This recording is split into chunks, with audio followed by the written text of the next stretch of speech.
Oh, yeah. Five-star. LSU. I said, they ain't ready for the LSU. No, they ain't ready for the LSU, huh? They ain't ready for the LSU. No, they ain't ready for the LSU. We the best in the league if you looking for talent. LSU going hard, but we beat Alabama. Then we going out to Florida. Drown the Gators. Everybody getting bucked when we step in the stadium. This the LSU anthem. You know it's a hit. You don't know another rapper two-step like this. See me screaming out the window, yelling purple and gold. I'm an LSU fan, girl. You know how we roll now. Back and back it on up. Hey, back and back it on up. Hey, back and back it on up. Hey, back and back it on up. Hey, way down in the back.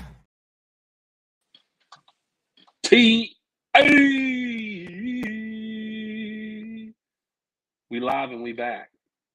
We live and we back. Welcome to the Tigers Avenue. Coming off a fantastic weekend for the LSU football Tigers. Really looking forward to discussing what happened Saturday night in Death Valley against the Florida Gators. I hate the Florida Gators. I love beating them. We have now beat them 5 times in a row. First time that has ever happened in this rivalry series. I hate them, and they are losers. And I love getting to see Chris Dorian have to dress up now 5 years in a row. Yeah. I mean, ever since they started that bet, literally the year they started that bet, we have not lost. Peter Burns, he's on a roll. I mean, he's killing it. He's killing it.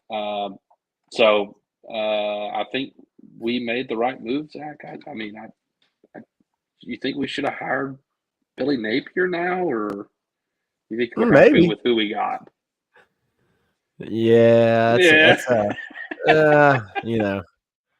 I think I'm not pushing Napier. Not pushing Napier. Oh, man. Oh, yeah. I mean, you just got to look back at that and say, wow, there were actually people that really, really wanted Billy Napier over Brian Kelly. Like, yes, legitimately. That will forever blow my mind. Forever. Anyways, but it is what it is. LSU hired Brian Kelly and are better for it and have beaten him now 2 years in a row. And I think that will continue to happen. So, and we'll see how long he lasts there, because the chopping block has already started here at the end of college football. And we will get to that as well, Zach. We'll talk about that as well.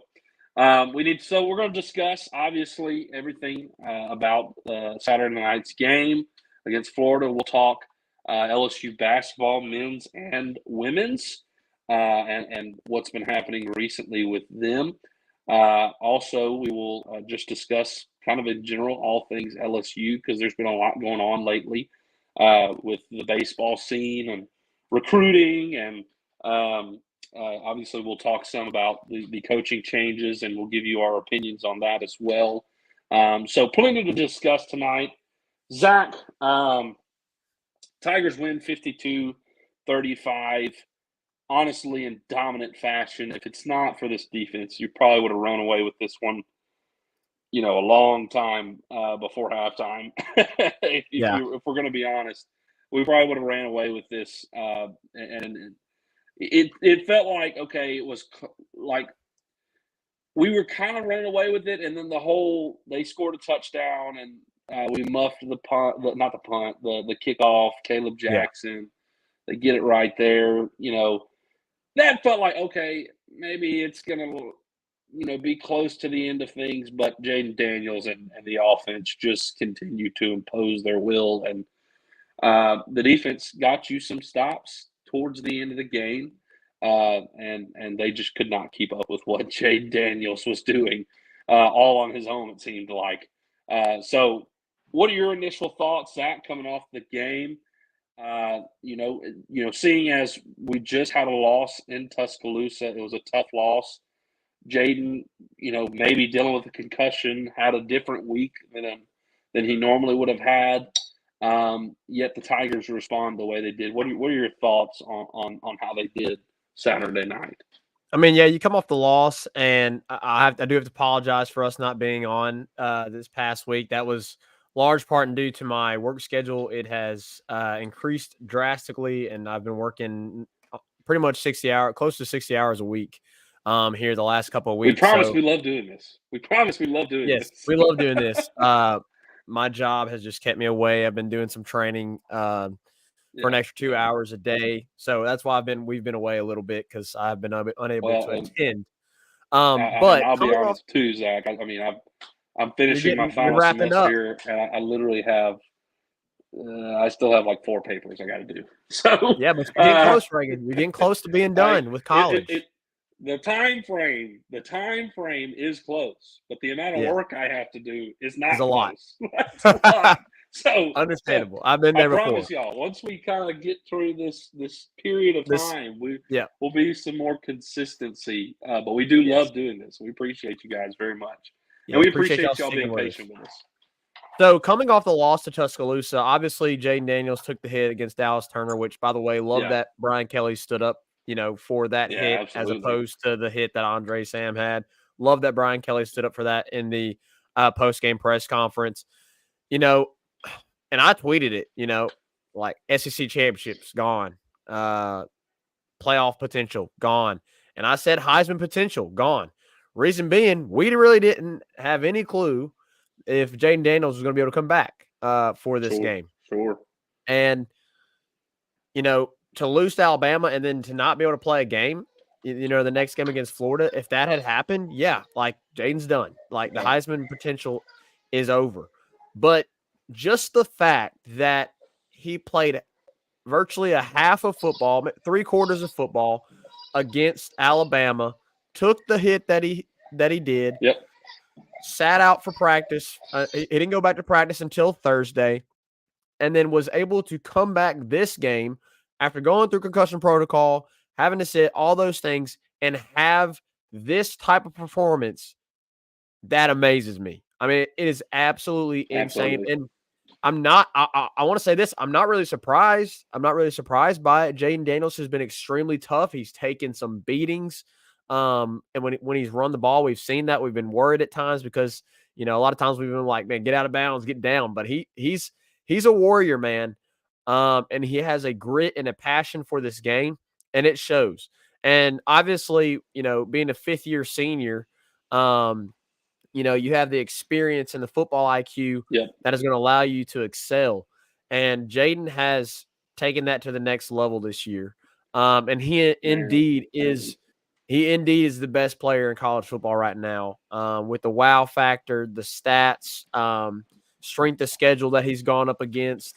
I mean, it's been extremely impressive to see Jaden Daniels, what he has done this season. And, I mean, it's the second best season we've ever seen from a quarterback at LSU. And, he did something on Saturday night that nobody has ever done in the history of FBS football. Put up over 350 yards and over 200 yards rushing in a game. The only person that's come close to that was Johnny Manziel in 2012 when he did 200 and 200. Jaden did 350 and 200. So this game, I mean, there's not much more to talk about outside of Jaden Daniels. This was the Jaden Daniels Heisman moment. If he goes on to win, this was the Jaden Daniels Heisman moment, the Heisman game, if you will. Yeah. And he willed our team to victory when the defense obviously continued to struggle. I will say this, though, about the defense. They came up with the stops when you needed them. You just have to get enough stops for this offense to be able to get a lead. And the defense did that. They came out after it was tied 7-7. The offense, gets held at the goal line. The defense comes back. They get it to a 3rd and 8 situation, and Braden Swinson's able to force a sack fumble, which Javen Taviano recovers. That was a massive stop at that point in the game. You allowed your offense to get back on the field there. And think about what followed. The offense got held. They had a turnover on downs on 4th and 6 or 4th and 7 after that. So imagine if you hadn't gotten the stop there on defense, but you did. Extremely impressive by the defense on a couple of occasions. You had, obviously, Harold Perkins had a really good game. He blew up the backfield in one play and got us a 3-and-out. He had the strip sack as well, which Florida recovered, but it forced them to punt. You had the Sage Ryan play where the receiver had made the catch, and Sage Ryan gets his hand in there, knocks the ball loose, forces a punt by Florida. I mean, no, the defense is not good. They're bad. But they made necessary plays that they had to make in order to allow this offense to do what they've done all year. You hate that they gave up 35 points, but if you only give up 30-something points, you're going to be in the ball game because your offense is going to put up 30 to 40 points. And in this game, they put up 52. I thought it was wild, Reagan, that we went to half. It was 17-14, and I was getting a little worried, because that's not our typical game. We're usually putting up a ton of points, and you go to half 17-14, like, oh, is this going to be a low-scoring game? No, it wasn't, because second half was all offense for Florida, all offense for LSU. And thankfully, LSU was able to pull away there in the fourth quarter. It was just extremely impressive job by everyone on the offense. Offensive line continues to be just absolutely phenomenal. I love the idea that you could potentially get pretty much all those guys back next year. I mean, imagine having that offensive line for Garrett Nussmeier. I mean, it would help him develop. It'd help him develop quicker. Yeah. It would help the offense drastically next year if you're able to get. Obviously, you're going to get Emory Jones. Zalance Hurd. You're going to get Will Campbell back. What does Garrett Dellinger do? What does Charles Turner do? What does Miles Frazier do? They could have the potential to leave if they want to or stay. So we'll see. But phenomenal job by the offensive line. I thought Josh Williams, Noah Kane, Caleb Jackson did a phenomenal job stepping up once you had lost Logan Diggs and once you had lost John Emery. I mean, Josh Williams made some highlight reel type blocks, right? It was insane. You gotta love that. That's the stuff you love, man. He had 2 blocks, which everybody knows about, the one at the end on the shuffle pass to Brian Thomas when he went end around and scored. Everybody knows that one. When he went up and absolutely just blew up a defensive lineman who was almost 3 times his size and put him on his back. But earlier in their game, there was blindside pressure on Jaden's blindside, and Josh Williams picked it up and kind of stunned the guy, and the dude fell on his butt. And then Jaden scrambled for a first down. So, I mean, Josh Mr. Williams, reliable, man. He's extremely reliable. Even though he has not been the feature back like he was last year, he continues to be extremely impressive and just a veteran guy there. He had the big time receiving play where he leaked out of the backfield and the linebacker didn't follow him, and he's wide open and was able to get inside the 10 on that play. Jaden found him and he made a cut. I mean, it's phenomenal. I mean, dude, he has extremely been impressive as a walk-on. So that was impressive. Malik and BTJ continue to have, I mean, they continue to stack up yards, man. I mean, they both went for over 100 again. I know Malik didn't have a touchdown. BTJ continues to just stack touchdowns. 2 touchdowns this game, over 100 yards receiving. Malik over 100 yards receiving. He leads the country by over 100 yards in total receiving yardage. I mean, he's arguably the best. I mean, it's between him and Marvin Harrison, right? Between the best receiver in college football. It's between those 2 guys, and I'm not taking anything away from Marvin Harrison, but Malik has just been better against tougher competition. And you have to consider, Malik has BTJ alongside of him, who has been almost stride for stride with him, and Marvin Harrison has been the guy for Ohio State. So Malik is competing for yardage with his teammate in BTJ. Marvin Harrison has pretty much just been the guy at Ohio State. I mean, they have obviously they have other receivers, but there's not really like a 1-2 punch or a 1-2-3 punch at Ohio. It's just Marvin Harrison, and they got a couple other guys that catch as well. But anyways, so the offense has just been absolutely phenomenal to watch this season. I hate that such an amazing offense was somewhat wasted. I don't want to say wasted. That seems like the wrong wording, because it hasn't been wasted. We've gotten to enjoy watching them this season and see the records that they have put up. And I mean, Malik and BTJ are having a better statistical year than Jamar and JJ had in 2019. Now, they're going to play 2 less games than Jamar and JJ will. So I think, once you end the season, they're not going to have the same amount of stats, but you got to consider they're playing 2 less games. And right now, if you just go look at the stats, they have better statistics through this amount of games, which is insane. Yep. To think about. I mean, guys, we have 2 receivers that are having a better year statistically right now than Jamar Chase and Justin Jefferson. It's absolutely unreal. I mean, this offense, and obviously Joe Burrow had an absolutely insane type of season, through the air and on the ground a little bit. Jaden Daniels is not going to hit those numbers, but again, he's playing 2 less games. I mentioned to y'all, he's already at over 4,000 yards, right? Total. And Joe Burrow finished the year at just over 6,000 yards total, including his passing yardage and his rushing yardage. And Jaden's at over 4,000 right now. He's got 3 more games to go with the bowl game. He's going to play 2 less games. And you got to imagine he is going to put up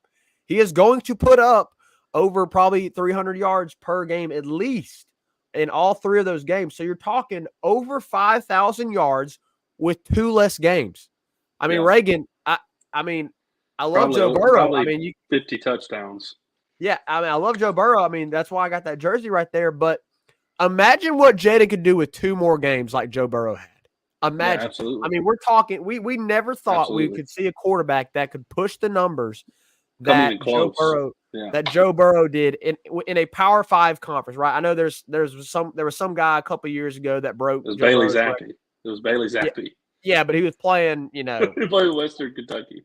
Playing Western Kentucky, he wasn't playing nobody. He wasn't playing in the heart of the SEC West, and playing against, 7 top 10 teams. But Jaden's played 3 top 10 teams. They've lost those games, but it wasn't his fault. It was the defense's fault. It wasn't his fault. No. I mean, we never would imagine that we would see a quarterback do what Joe Burrow did. But guess what? Right. Jaden Daniels is doing it. He's doing it, guys. He absolutely is. He is doing it. And if he had 2 more games under his belt, he very easily could surpass the total amount of yardage that Joe Burrow had in 2019. Easily. I don't know about touchdowns, but just total yardage. And obviously a large part of that would be due to his legs. But he's been phenomenal as a passer as well. He's completing over 70% of his passes.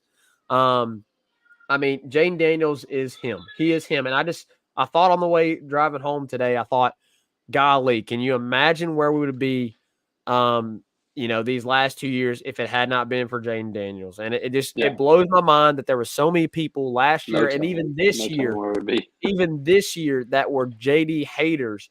And guys, you don't win near as many games as you have these last 2 years. We're talking guys, more.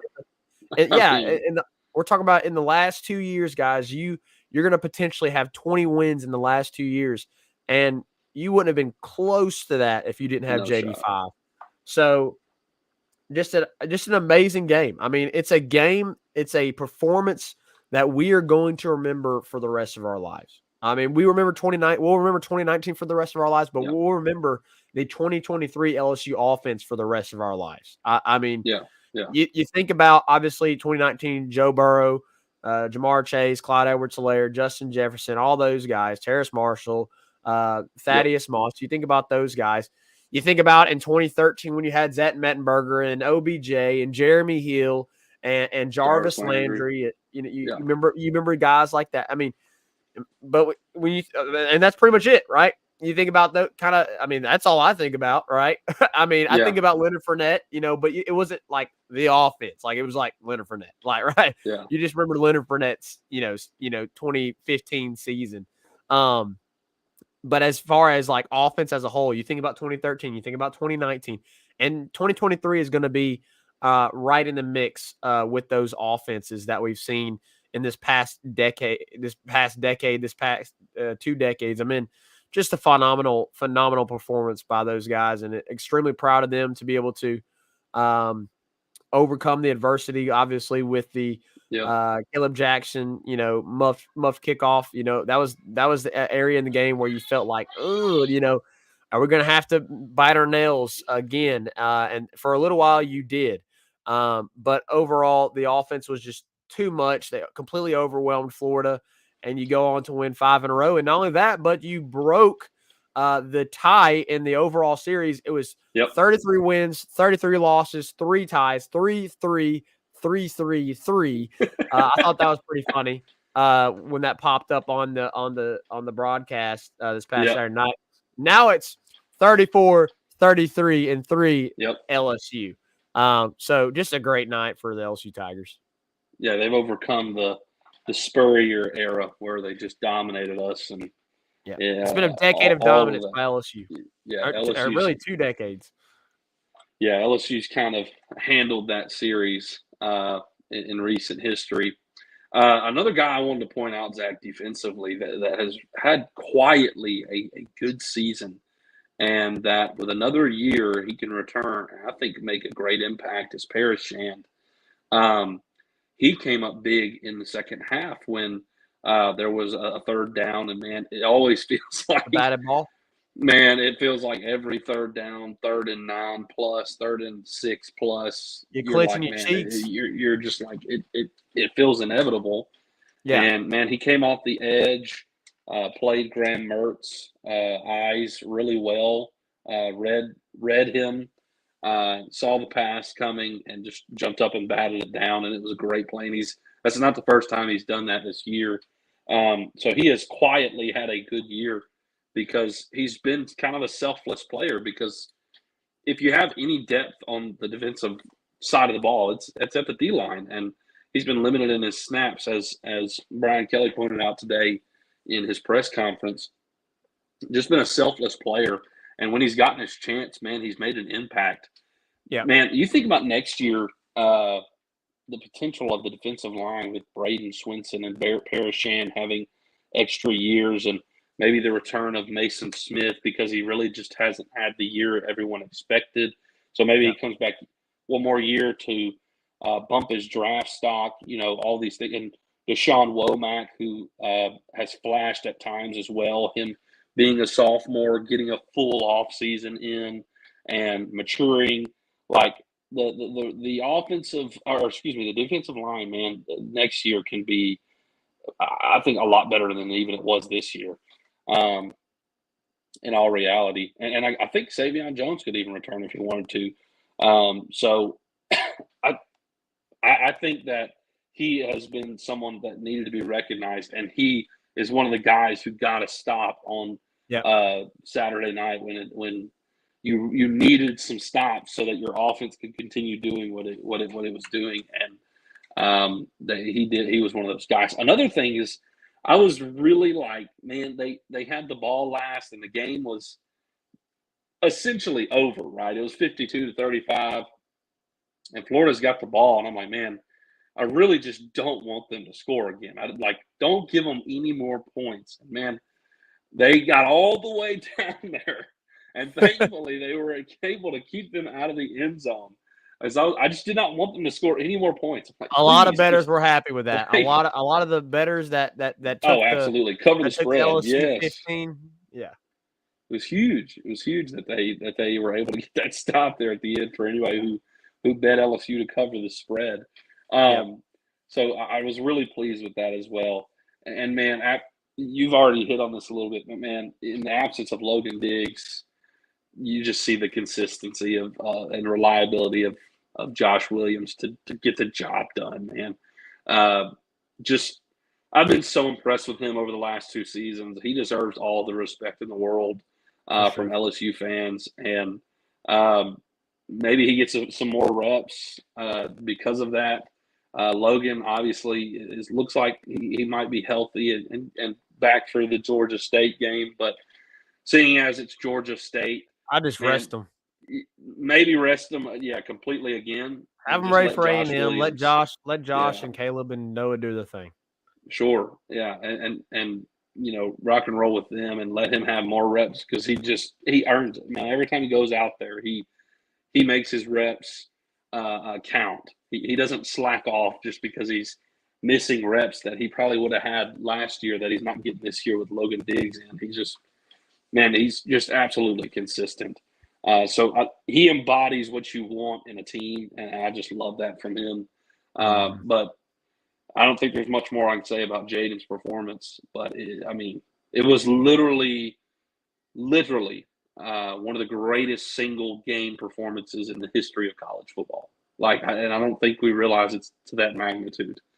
It is one of the greatest individual performances in the history of college football, and it happened on Saturday night. It's the most yards that a Florida defense has ever allowed. It was phenomenal, we better enjoy the last 3 games of him because you won't get it again.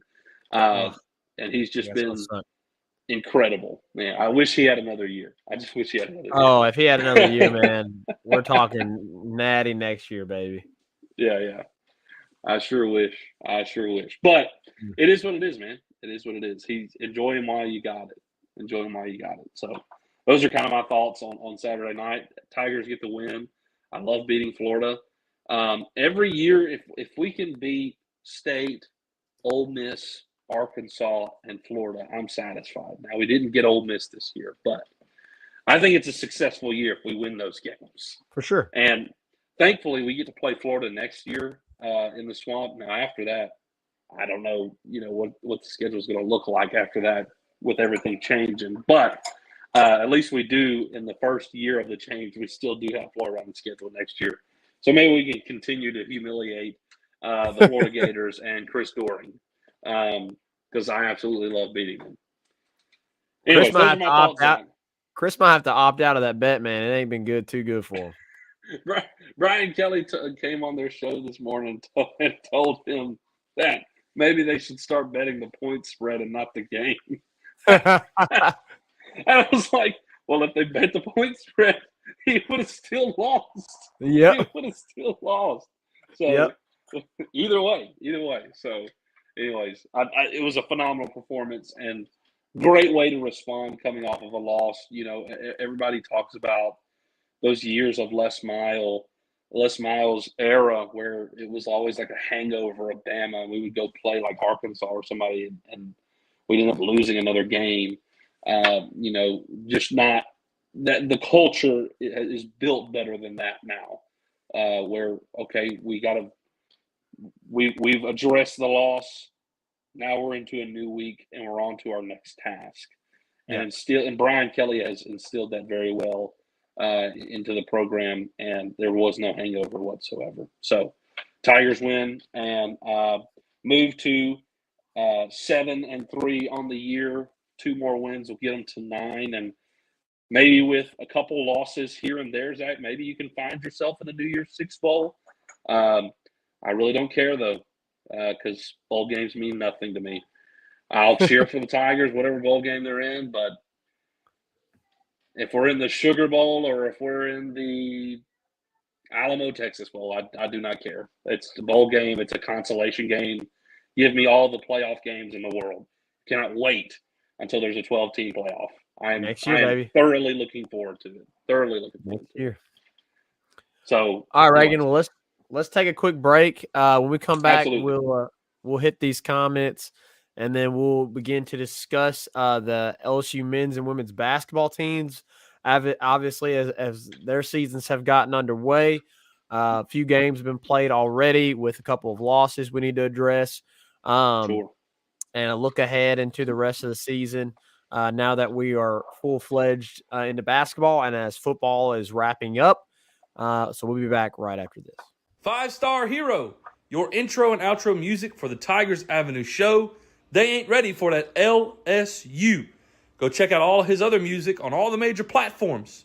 Don't forget to follow him on Instagram at Saints Anthem and at Twitter at One Nation Doty. Don't forget to check out his Facebook page for all his Saints and LSU merchandise. Can't get any better than Sarah Klein Stevens, attorney at law. Her firm focuses on the needs of the elderly and maintaining their dignity throughout the process. Here for you, here for your family. Sarah Klein Stevens, attorney at law. All right, we're back, and we got Danny Girl holding down the comments so far for us.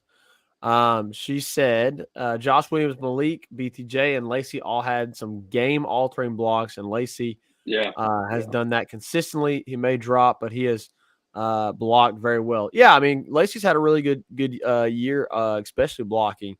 And he had a couple of games where receiving wise was phenomenal for you. I mean, he went over 100 yards one game, made some really key catches in some other games, and so while he hasn't had the season that, I mean, I thought he was going to have a lot better season than he has this year. BTJ kind of took that spot. I probably should have foreseen that coming with the flashes that BTJ made last year. I just felt like Kyron was going to be that guy, but BTJ has been that dude, and Kyron has been stable outside of the drops. She also said, what are we? Are we a Pac-12 giant this season? Can you imagine a Pac-12 matchup with us? The score would be like 82-76. Yeah. I don't know if I want to imagine that, because I don't know if I want to imagine our defense just stressing me out the entire time. Yeah. That'd drive me insane. But anyways, Reagan, basketball. Brutal. Yeah, basketball. So obviously both teams have kind of got their seasons rolling. LSU women's are off to a 2-1 start. The men's are 1-1. LSU women's, they played a really, really tough opponent to begin the season, 20th ranked Colorado. If you want to be honest, all the hype, all of the talk, all of the media attention, super team talk, maybe it was a bit of a distraction, Zach, and they just weren't physically, mentally prepared for the game, because Colorado just simply, as cliche as this sounds, and I feel like this is the most cliche thing to say, but Colorado just wanted it more. They played with more determination. They were more physical in the paint. The swagger presence that LSU had last year, the confidence that exuded from the team last year, just was not there against Colorado. It felt very vanilla at times. But man, with all of the attention like that, maybe it was a good thing for them. It was a wake-up call. This team is going to be very good. They're going to be very, very good. I'm not freaking out by any means, and nobody should do that. But maybe it's a good wake-up call for this team to say, okay, you know what? We brought all these players in. We got to figure out how we're going to play all together. How's the chemistry on the team? How are we all going to work on the court together? We have this freshman class, these transfers in, and returning players. It's a new look. It's a new team. They've got to figure out how they're going to gel and work together, the chemistry on the court, because, man, last year they had all of that. And of course, we saw that led to a national championship, and they had all the confidence in the world. And I feel like that confidence led them all the way through the tournament. So they just need to get a couple of good wins, below their belt, establish the identity of the team, figure out their roles, and then just play with more determination. And look, Kim Mulkey's going to – I mean, if anybody is going to have a team mentally and physically ready to play a game, determined, she's going to use that Colorado game as a boosting point to urge her team to play better. She's one of the greatest women's basketball coaches of all time. I have all the faith in the world in her to get the team on the right track. I'm not concerned at all. In terms of the men's team, Zach, I know they lost the other night. And it was a rough loss, okay? It was a rough loss. But this team is going to be better than last year's team. I don't think there's any question about that. The other night, they just came out just dry and just weren't hitting shots that they had been hitting in their exhibition game and the first game against Mississippi Valley State. This team can shoot the three far better than last year's team, way, way better than last year's team. And on the other night, Friday night, when they were playing Nichols, they just couldn't hit a shot in the first half from beyond the arc. They just were cold. But in the second half, you saw what this LSU team has been looking like. And also, Will Baker dove for a ball in this early in the second half and looked like he got up slow, was subbed out, and sat out the rest of the game until literally the final seconds of the game. They put him in there because of his height to catch a Hail Mary pass and lob a shot up. And, in fact, he caught it and got the shot off in time, and it bounced off the rim. I mean, had it would have gone in, it would have counted. But with the absence of Will Baker the entire second half, this team still came back from 24 points down. Yeah. This team is going to be better than last year's team. They started off cold. I don't know what it was, but they found themselves in the second half. And had it not been for a 24-point deficit, they would have won that game. And they were going – I mean, it felt like they had got the game in hand towards the end of the game, and you really needed one more bucket on your last possession. I agree. But you didn't get it. If you would have got that bucket, the game would have been over. Yeah. You didn't get a bucket. Nichols gets the ball left with the last shot, essentially. It ended up not being the last shot, but essentially the last shot. With a few seconds left, they throw up an absolute prayer from a guy who had gone absolutely ice cold all second half, Jalen White, one of the Nichols guards. He had hardly hit a single shot all of the second half, throws up a prayer from beyond the arc, and it went in. And it was just like, really? Of course, of all the shots you shoot in the second half, that's the one that falls, right? Yeah. It was just that kind of night, honestly. I think it was just an off night for the men's team. And man, I don't know if you saw the post-game pressers, Zach. Have you saw? I did. You see Matt went off. Homie showed some emotions I've never seen from him. In his very short tenure here at LSU. He's been always kind of a mild-tempered, kind of had real control of his emotions. But, man, you saw some fire from Matt on Friday night. Not just in the post-game presser, but you saw it in the huddles. You saw him when he was talking to players. He had some fire. And I have already, Zach, begun to see people, McNeese State, they went and beat VCU. And Matt McMahon loses to Nicholls State. And, of course, the whole thing transpires with it's not Arizona. Is it Arizona? And their coach, he gets to keep his job. And all of the recruiting violations, they're like, see, he got to keep his job. We should have kept Will Wade. And we didn't have to fire him. And here we are stuck with Matt McMahon, and he sucks. And you're already seeing the overreaction of the media again. Folks, we have got to give Matt McMahon the benefit of the doubt. Like, the dude is a winner. Like, everywhere he's gone, he's won. And I don't think it's going to be any different at LSU. It hasn't started ideal, but you have to realize what he walked into last year. I mean, he literally walked into a situation where there were 0 players. 0. And he was hired in the spring. So he started in the spring literally having to put a roster together from 0 players. And last year, he took the thread and just kind of barely wove this team together. It wasn't Arizona, the coach with the recruiting scheme. It was Kansas. Bill Self. That's who I was thinking. Yeah. And he pieced together a roster and just took any player he could get and brought a couple players along with him from Murray State who played in the OVC. Obviously, KJ Williams, phenomenal player. He was your best player last year. He was the highlight of the year. But if you look at the rest of the team and you're really honest with yourself, like they weren't SEC starters. And this is no disrespect to any of the players last year. It's no disrespect whatsoever. But Derek Fountain was one of your key players last year.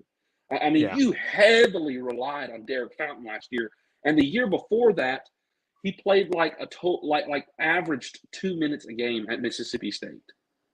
And he was a key player playing the majority of the minutes as a starter on your team. Yeah. And you look at this year's team, what is Derek Fountain? He's a role player.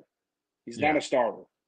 Like last year's team was just a thrown together roster, and it was like, okay, let's get through the first season. That's all that was. So you knew there was going to be a huge overhaul after this season, which there was, and they have brought in guys that are going to be much better offensively. They are. The other night, as much as it sucked, I do not think that is how the rest of the season is going to look. Now, Thursday, on the 16th, you've got to go play a tough opponent in Dayton, and you're playing in the Charleston Classic. And if you win that game, if you beat Dayton the very next day, you're most likely going to play St. John's, who just hired none other than Rick Pitino. So you've got some tough games ahead of you, but let's not be so narrow-minded when it comes to the hire of Matt McMahon. And just write him off and just say, well, we should have kept Will Wade. No, you shouldn't have kept Will Wade. What Will Wade did was wrong. They had more evidence on Will Wade than they had on Bill Self. And if we were to have not cooperated with the NCAA could have really hurt our basketball program and our football program. Yeah, and we would have all been very upset if that would have happened. You had to Will sacrifice Wade firing was a necessary sacrifice. Yeah, it was correct. a necessary sacrifice. 100%. And it was one I would have made 99 out of 100 times. I would have made the decision again. 100 out of 100 times. 100 out of 100 times, I would have decided to make that. We would have made that decision every single time. So let's not throw Matt McMahon under the bus. Let's recognize where he walked into. And give him some time to actually build a roster, because the dude's killing it in recruiting lately. I mean, he came in and was still able to land two top 100 players in Tyrell Ward and Jalen Reed coming into the class, coming into the job. And Tyrell Ward is a top 50 player and was a 5-star in some of the ratings. And then this year, or last year, he signs another 4-star in Mike Williams, who's been starting for you and playing well, and Corey Chest, who's potentially going to take a red shirt this season, which I think is a good idea. But Corey Chest could play on this team right now and contribute right now. He's a physical freak, number 1 player in the state of Louisiana, top 50 player in the country, and he just signed 2 more top 100 players, one of them a top 40 player. Give the man some time. He's building a good foundation and a good program. So let's not write him off just off the top. Sorry. I know I kind of took up that time there, Zach. But you're good. I've already been seeing that crap, and it irritates me. It makes it more it is so exhausting when you're trying to watch a guy build and succeed, and fans are just tearing them down and tearing them down and tearing them down. It makes it worse. It makes it worse than it actually is. And I have trust in Matt McMahon and what he's doing, because he is recruiting very well. I just don't think anybody wants to recognize that. I mean, every single time that Will Wade landed a player, everybody was talking about it. Everybody was posting about it. But Matt McMahon goes and lands a top 40 player, Curtis Givens, Robert Miller, and nobody talks about it. Nobody's talking about it. Last year, you heard a little bit about Corey Chest because he was the number 1 player in Louisiana and a top 50 player in the country. So you heard a little bit about it, but not enough. They're not even giving him a chance, and that really frustrates me. So those are my thoughts on the the men's basketball team. I think we'll be about middle of the pack this year, Zach. Middle of the pack in the SEC. I don't think we're going to win the SEC championship or anything, but we're going to be better than last year. We're not going to win 2 SEC games, in my opinion, this year. Yeah, well, you've hit on a lot, and I'll just go this route with it. Some guys that I've been really impressed with. You mentioned the guys that were Matt McMahon's guys, right? Yes. The guys that he landed in the class last year, Tyrell Ward, Jalen Reed. Both those guys have been really good so far in the season. You obviously love what you saw from Will Baker game 1. Didn't have the chance to go off like he did in game 2 because of the injury. Yeah. So you've been really impressed with that.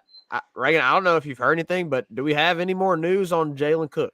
Is he not going to be able to play this season, or are we still waiting on the NCAA? They already said that they denied his waiver. LSU has submitted more information, has appealed their decision. So we'll see what the NCAA does after that. You saw a similar situation like this with Tez Walker, the wide receiver at North Carolina. They denied his immediate eligibility. North Carolina went through a process, of appealing that and finally got him eligible. Maybe that'll happen for Jalen Cook, and I hope it does, because this team is a solid team without Jalen Cook. If you add Jalen Cook to this team, it could be a really good team. This could be a team that's, middle of the pack SEC, maybe 500 in the SEC, and squeak their way into the tournament at a 9-10 seed.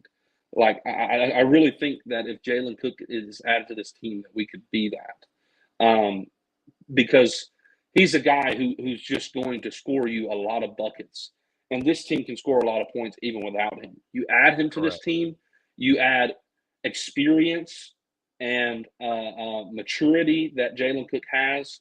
Right now, Mike Williams, a true freshman, is playing in his place, right? Correct. So if you bring Jalen Cook back, then you add even more depth as well. Not only the experience and the wisdom that Jalen has, but the super talent that just he can go out there and shoot the lights out. So we'll see. That's where they're at right now. They're going through an appeal process. We'll see how it goes. The NCAA has been cracking down on second-time transfers as of late. It's been obvious they're not being as lenient as they once were.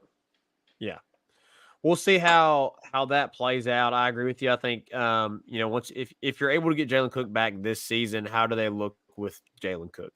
Because obviously that was a huge part of what Matt McMahon was trying to do with this team in adding Jalen Cook. Absolutely. So outside of that, you mentioned it's going to be a tough schedule. So I think LSU fans have to be, aware of that. You're going to play some really, really good schools here recently. Not obviously Power 5 name type schools, but some really, really good college basketball teams that are in the tournament year in and year out. So we'll see how LSU adjusts after this loss to Nichols. I want to hit on one thing briefly with the women's, and then we can move on. And you kind of mentioned this. You got to remember, you got new players. You add Haley Van Lith, you add Anissa Morrow, who's coming off the bench.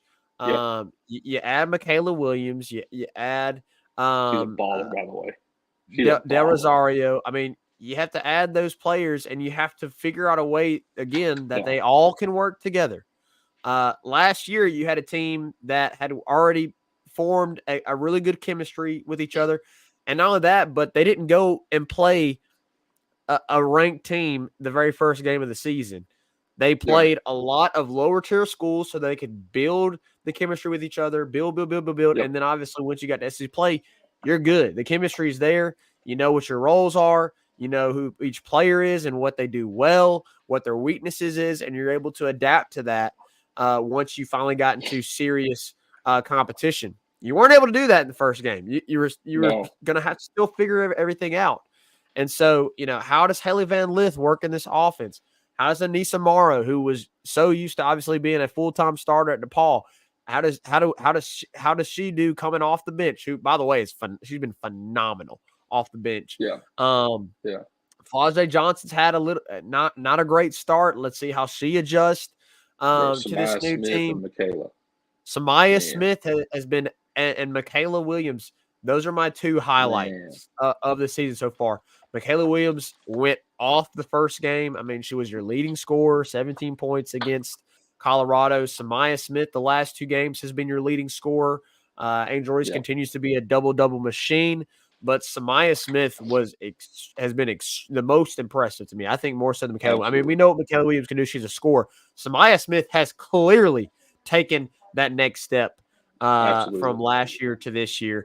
And, you think about the combination of her and Angel Reese down low, and it's scary, man. It is scary. It is. And I mean, that's a tip of the cap to Kim Mulkey's recruiting. Samaya Smith obviously was a big name recruit coming out of Texas. So Michaela Williams, number one player in the country last year. And man, she looks every bit of the number one player. And I'll say this right now. I hate to say this right now. She is. Yeah, go ahead. And I hate to say this right now, Reagan, but I think your best five right now is without Flau'jae Johnson on the floor. I'm going to be honest. So far, I think your best five is on the front court, Angel Reese and Samaya Smith. Yeah. And on the back court, you have Haley Van Lith, Michaela Williams, and you with Anissa Morrow in there as well. Those are your best five right now. Absolutely. I agree. And maybe Flau'jae will come along as the season progresses. Obviously, it's still early. And she was the SEC Freshman of the Year. So, I mean, I'm not taking anything off. Freshman of the Year. Yeah, absolutely.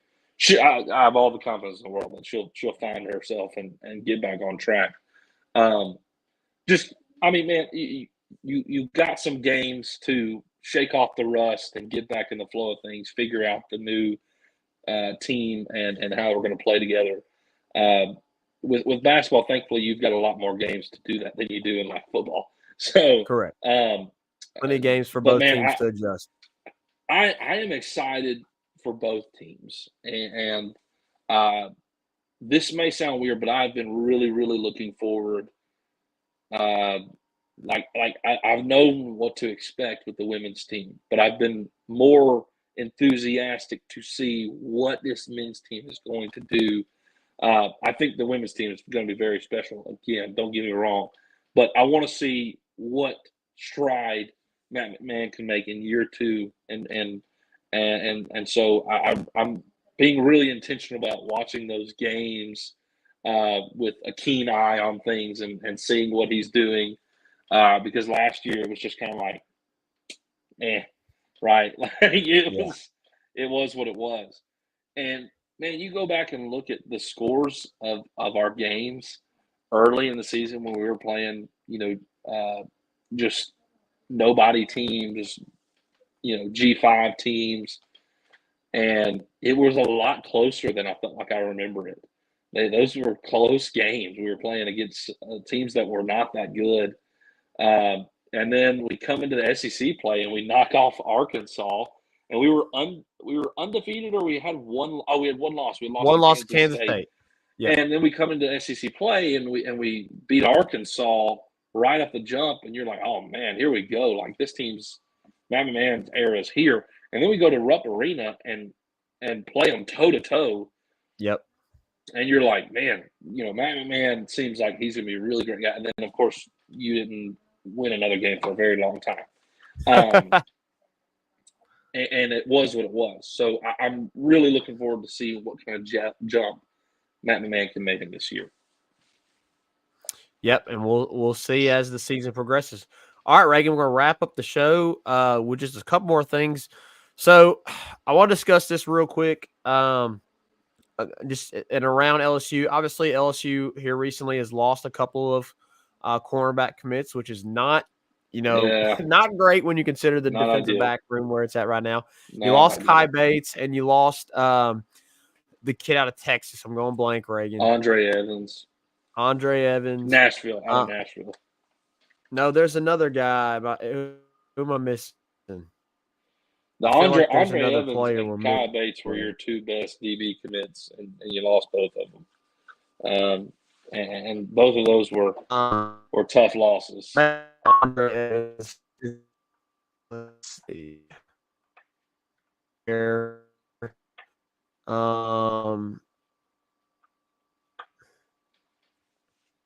And Wardell Mack, I wanted to say there was another one in there. Flipped from Florida to Texas. So I think that was the one that somebody else mentioned. Wardell Mack. You haven't been able to land Wardell Mack, and you lost Kai Bates. So again, I think you just got to trust the process. I think you got to trust what BK and them know that you know what they're doing. And obviously, we see this every single year. There's going to be guys that you lose, that you miss out on, and you really wanted to have them. You got to trust that BK and the staff can put together another really good recruiting class, and I trust them to do so. Reagan, look, go ahead. With the firing of Jimbo Fisher, you may scoop some recruits. You may scoop some big recruits. I mean, you think about Relaford, Dominic McKinley, who are both Louisiana natives committed to Texas A&M right now, and of course Terry Bussey, who is a 5-star athlete who essentially came down to LSU and A&M, who, you know, all of them now are you know, kind of in limbo with Texas A&M and the firing of Jimbo Fisher. So that could be huge too, LSU's recruiting. Obviously you see what there's been a huge heavy recruitment on Bryce Underwood as well. I know that's another class. That's another class, but because he's 2025, right? He's 25. Yep. So number one player in the country, 5-star quarterback. Yep. It's been between him and Michigan. I mean, I don't know if you're Bryce Underwood and you watch the LSU game this weekend and you watch the Michigan game this weekend, I think it'd be an easy decision for me. But you know, from way what to go people there. are saying, it's an LSU lean. There was a prediction put in for LSU recently. So, if man, you're I'm really able to excited about that. I mean, the quarterback room for LSU has drastically improved since the firing of Les Miles. So I'm excited to see the possibility of Bryce Underwood coming to committing to LSU. That'd be insane. Outside of that, Reagan, obviously we mentioned the firing. Jimbo Fisher fired, $76 million guaranteed money that best he gets. Job in the world. Fired head football fired coach SEC from a Power coach, 5 SEC team. If I'm Jimbo, I ain't doing jack diddly for a long time. But you know, some guys they just can't get out of it, even when they're making all that money. You know what is unreal? What is unreal? Texas A&M at halftime took a moment on the field to present a check from their boosters to the athletic department of $160 million or $470,000 million, like way more money than what his buyout was. It was over $160 million. If I remember it correct, it was $160,470,000 check. Insane. The halftime presented to Texas A&M athletic department Saturday, in the middle of the Mississippi State game, and they fired him the next day. That buyout was chump change, brother. It was chump change. It was. And they had no problem paying that buyout. That's insane, though. It's absolutely insane, though. Well, what a savage mood. I mean, the AD was sitting there accepting the check right there in the middle of the game. And they knew in the middle of the week they were going to fire him. Yeah. They had already decided they were going to fire him. The game against State did not matter. It didn't matter.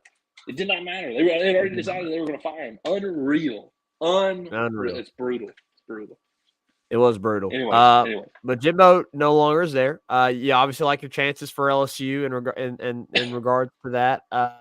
As Texas A&M will be traveling to LSU in a couple of weeks. You really like your chances to meet. That's in Baton Rouge. Yeah, I said Texas A&M is traveling to. LSU. Okay, my bad. As Texas A&M is traveling to LSU in a couple of weeks, you really like your chances to get to 9 wins and have potentially 10 with the bowl game. After that, but you gotta believe that A&M's gonna be playing up, obviously, for LSU. So we'll see. But man, where do they go? I don't know. That's a good big question for another day. We won't address it today, but that'll be something we discuss in a later episode. Obviously, State fires Arnett. Not surprised by that at all. I said it. I said it when he was hired. He's a bridge. He was a bridge between the Leach passing and the next guy. I think, you probably could have done a better job. State could have probably done a better job in saying, like he resigns, like, hey, I coached this year in lieu of the fact that Mike Leach passed. Now I'm going to allow the AD and the staff here at State to go find their guy. I'd love to stay on as defensive coordinator if he wants to keep me. If not, I'll move on. Like, I think there would have been a better way to do it than just saying, like, hey, you're fired. Like, like I understand he wasn't a great coach. But he had to become the head coach in a really difficult situation. So sure. I really didn't like the way that it was handled by State. But I don't like the way it was handled, but I understand why the decision was made 100%. I mean, it had to be done. And, we're starting to hear rumors about some other coaches and potentially what could be happening with them, with their futures on the line. We'll see what happens. Obviously, those are just rumors. We'll see if there is any other major firings within the SEC here within the next couple of months. Yeah, absolutely. It's that time of year where the heads start rolling. Coaching changes start getting made. I've already LSU fans in particular, they love watching the heads roll. They want a few guys on our staff to roll, our heads to roll as well.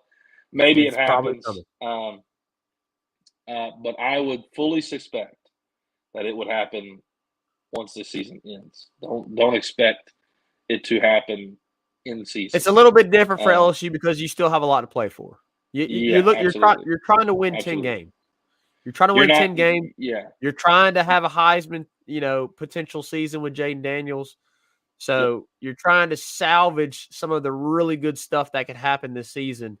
So, for those that are like, well, all these other teams are firing, why can't we go ahead? No. You're playing for more. Yeah, absolutely. And I would not be upset if those decisions were made, but I want them to be made in the offseason. And let's be honest, like Brian Kelly is phenomenal and has all the benefit of the doubt when it comes to hiring and firing, because his his track record of hiring and handling coaching changes has been phenomenal on his staffs in the past. So I got all the trust in the world for what Brian Kelly has in store, in the offseason, whatever that may be. So those are my thoughts on coaching changes and whatnot.